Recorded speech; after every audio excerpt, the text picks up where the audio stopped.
It was true that for a long time I felt as if I were ill, very ill.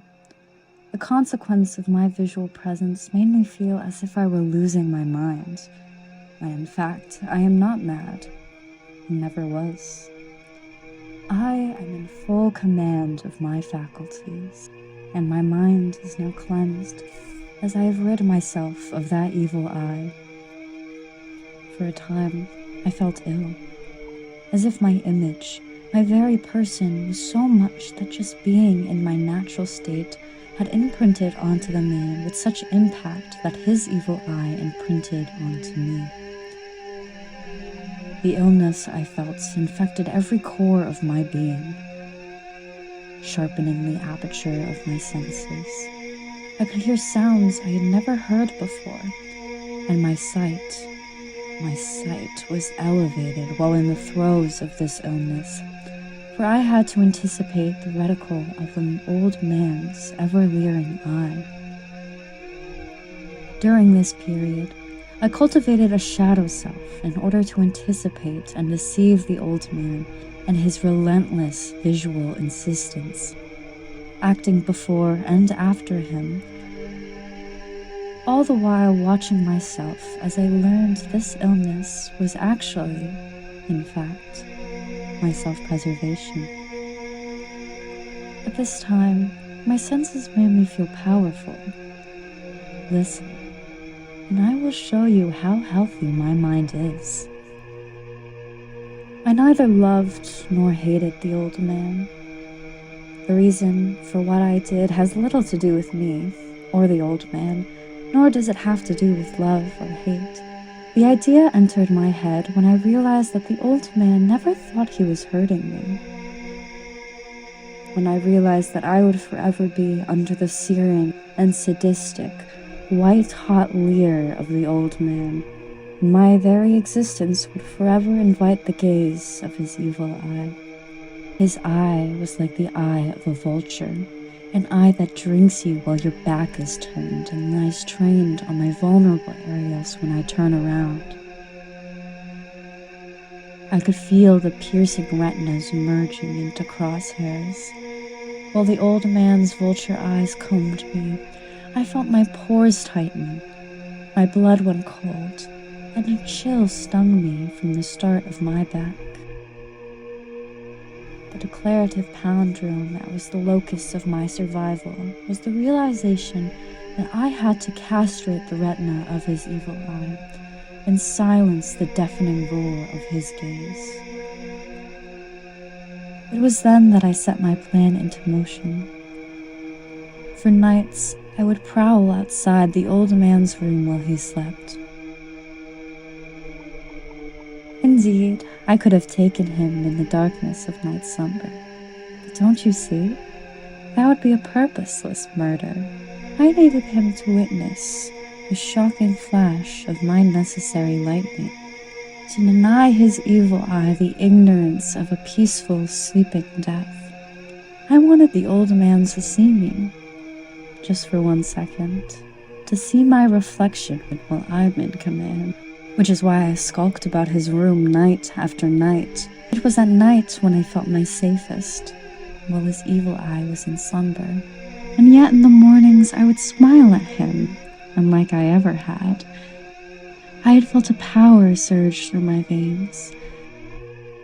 And it was the 8th night that I decided it was time to kill that old man, silence that eye forever. The 8th night, I was more than usually careful as I opened the door. I stood there from midnight to the witching hour, at the hour of the wolf, when birth and death is most common. Never before had I felt so strongly my own power. The old man was lying there, not dreaming that I was at his door. He moved in his bed. You may think I became afraid, but no. The darkness in his room was thick and black. I knew he could not see the opening of the door. I continued to push my way in slowly, softly. Suddenly, the old man sat straight up in bed and cried, "Who's there?" I stood quite still. For a whole hour, I did not move. He just sat there, listening. Then I heard a sound, a low cry of fear which escaped from his mouth, passing his lips like a velvety whisper.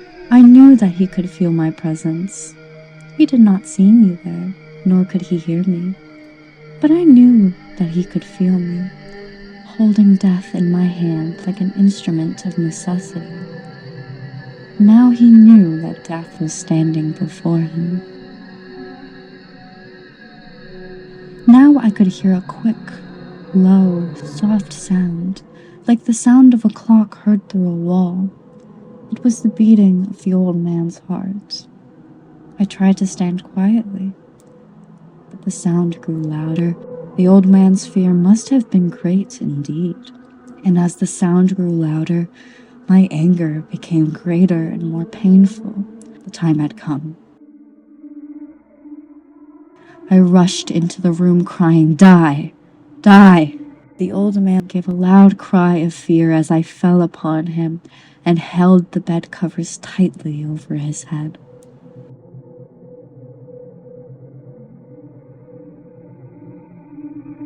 Still, his heart was beating, but I smiled as I felt that success was near.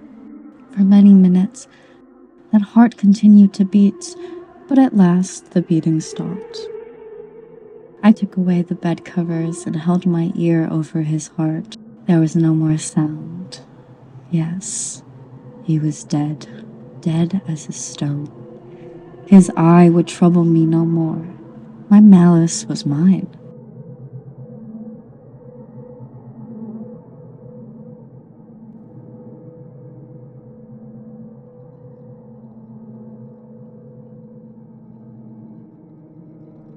I proceeded with precision in disposing of the body.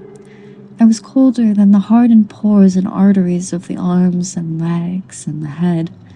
I felt the absence of his wrathful catastrophe.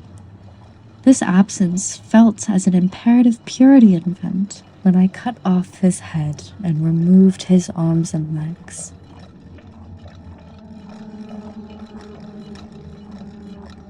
I wrapped, ever so neatly, his limbs and head. I scattered him all about, in the walls, overhead, underfoot.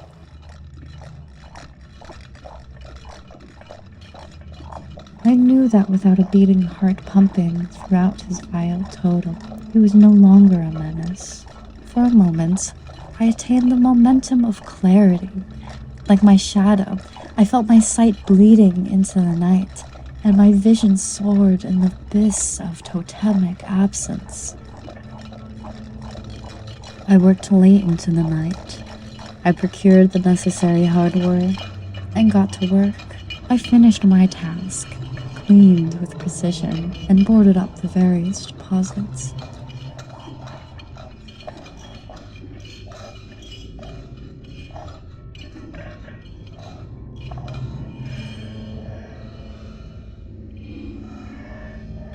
I worked so long and so late that I was startled by a knock on the door.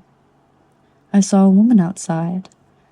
I opened the door and she introduced herself as an officer working with the department. I felt as if I drifted away from time and space, and I don't remember what I told her.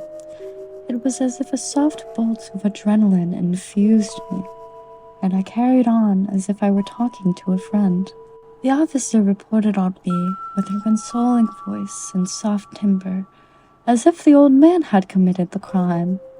And I thought, how many times has she done this? She looked at me with a perceptive gait, but I felt no fear or imposition from the officer, and the only thing I remember hearing was the sound of my own heartbeat. It was the first time I felt my pulse elevate and my veins coursing with a rejuvenated deliverance. I wanted to shout, "Yes, I killed the old man. It was a spectacular murder. His body is scattered underfoot and overhead, the spectacle of calcified intention and purpose. Oh, you should have seen me, powerfully detached with my own shadow in the night. How gloriously I performed. Maybe I did shout it out loud. I honestly don't recall, but I felt my heart thumping. Was I excited? I wasn't nervous as I realized the officer recognized something in me. That she had made many calls like this, calling on those who are also free from an evil eye, or worse. I recognized a kindness in her soft eye, a warmth and intelligence with tactful resolve. Could she not hear my beating heart? It was exploding in the gasps of deafening silence that was between our words, but I smiled and spoke with her until she made her exit.